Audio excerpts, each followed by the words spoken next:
നമസ്കാരം. ഞാൻ ഇന്ന് ഇവിടെ ഒരു വറുത്തരിശ്ശേരിയാണ് ഉണ്ടാക്കുന്നത്. ഏതായാലും വിഷു അല്ലേ, നമുക്കപ്പോൾ ആ വിഷുവിന് പറ്റിയ ഒരു കറി. ഒരു 250 ഗ്രാം മത്തങ്ങയും ഒരു 100 ഗ്രാം വൻപയറും കൂടിയാണ് ഞാൻ എടുത്ത് വെച്ചേക്കുന്നത്. വൻപയറൊന്ന് കുതിർത്ത് ഒരു പാത്രത്തിൽ ഞാൻ വാരി വെച്ചിട്ടുണ്ട്. അത് നമുക്ക് ആദ്യം ഒന്ന് കുക്കറിലിട്ടൊന്ന് വേവിക്കാം. അപ്പം നമ്മളുടെ പണി വേഗം കഴിയും. അതിനാണ് ഇത്തിരി വെള്ളം ഒഴിച്ച് ഇത്തിരി മഞ്ഞൾപ്പൊടി ഇട്ട് അതിൻ്റെ കൂടെ അതിനാവശ്യമായ ഉപ്പ് അത് വിട്ട് ഒരു 3 വിസിൽ വരുമ്പോൾ തന്നെ ഈ പയർ വെന്ത് കിട്ടും. അതൊന്നങ്ങനെ വേവിച്ച് മാറ്റി വെക്കാം. അപ്പോഴേക്ക് നമ്മൾ മത്തങ്ങയൊക്കെ ചെത്തി വൃത്തിയാക്കി അരിഞ്ഞൊരു പാത്രത്തിലാക്കി വെച്ചു. അത് നമ്മളൊരു ചട്ടിയിലേക്ക് തട്ടിയിട്ട് അതിൻ്റെ കൂടെ 1/4 സ്പൂൺ മഞ്ഞൾപ്പൊടിയും ഒരു 1/2 സ്പൂൺ മുളക് പൊടിയും വളരെയേറെ കുറച്ചൊരു 1/4 സ്പൂൺ ഉപ്പ് നമ്മൾ പയറിനിട്ടത് കൊണ്ട് കുറച്ചിട്ടാൽ മതി. അതിനാവശ്യമുള്ള പച്ചമുളക്, വേപ്പില, വെള്ളം ഇത്രയും കൂടെ ഒന്ന് ഇളക്കി യോജിപ്പിച്ചിട്ട് നമുക്കിത് ഒന്ന് വേവിച്ചെടുക്കാം. ഇതെല്ലാം കൂടി ഒന്ന് ഇളക്കിയെടുക്കുന്ന ഞാൻ എന്നിട്ട് അടച്ച് വെച്ചിട്ട് ഒന്ന് വേവിക്കാം. ഒരു വാഴയില കഷ്ണവും കൂടി വെച്ചിട്ടാണ് ഞാനതൊന്ന് മൂടി വേവിക്കാൻ വെച്ചത്. അപ്പം നല്ല ഒരു മണം കിട്ടും. വാഴയില കയ്യിലുള്ളവർക്കത് വയ്ക്കാം. അപ്പോഴേക്ക് നമുക്ക് അരപ്പിന് വേണ്ടിയിട്ട് ഒരു 1/2 കപ്പ് തേങ്ങ, അതിൻ്റെ കൂടെ ഇത്തിരി നല്ല ജീരകം എന്ന് വെച്ചാൽ ഒരു 1/4 സ്പൂൺ നല്ല ജീരകം, 2 ചുവന്നുള്ളി, ഇത്തിരി വെള്ളം ഒഴിച്ച് ആ അരപ്പൊന്ന് നന്നായിട്ട് അരച്ചെടുക്കാം. അതൊന്ന് അരച്ചെടുത്തിട്ടുണ്ട്. അതങ്ങോട്ട് മാറ്റി വെക്കാം നമുക്ക്. എന്നിട്ട് നമുക്ക് ഈ മത്തങ്ങ വെന്തോ എന്നൊന്ന് നോക്കാം. എന്നിട്ടൊരു തവി കൊണ്ട് അത് നമ്മളൊന്ന് നന്നായിട്ട് ഇളക്കി ഒരു കഷ്ണം ഒന്നെടുത്തൊന്ന് ഉടച്ച് നോക്കിയാൽ ആ മത്തങ്ങ ഒരു 5 മിനിറ്റ് കൊണ്ടൊക്കെ വേഗം വെന്ത് കിട്ടും. അധികം വേവില്ല.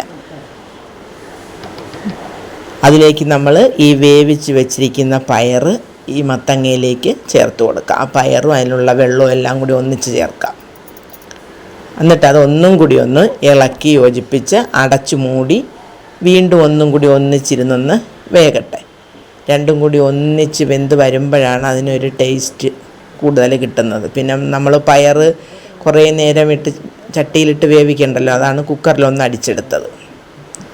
അപ്പം ഇത് രണ്ടും കൂടി അടച്ചു മൂടി ഒന്നും കൂടി ഒന്ന് വെന്ത് വരട്ടെ.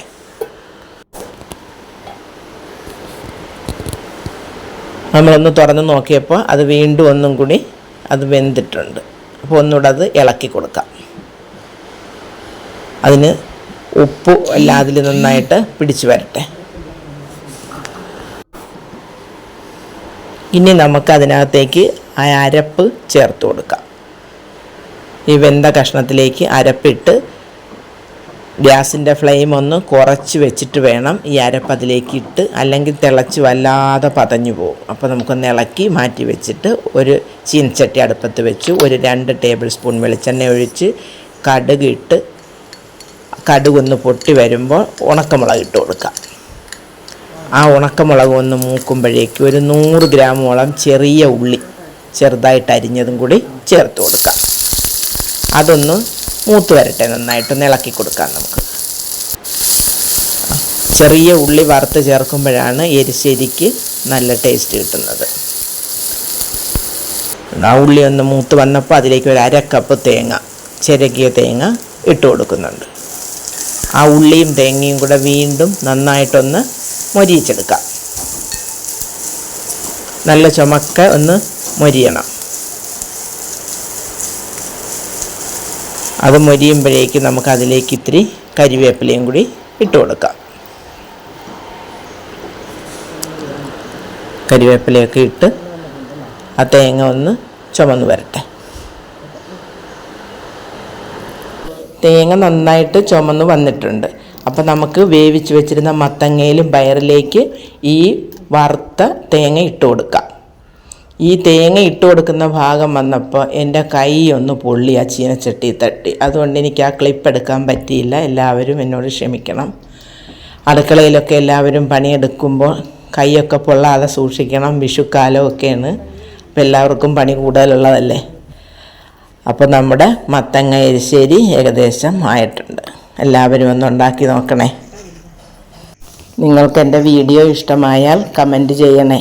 എന്നെ സപ്പോർട്ട് ചെയ്യണേ. അപ്പോൾ ഓക്കെ.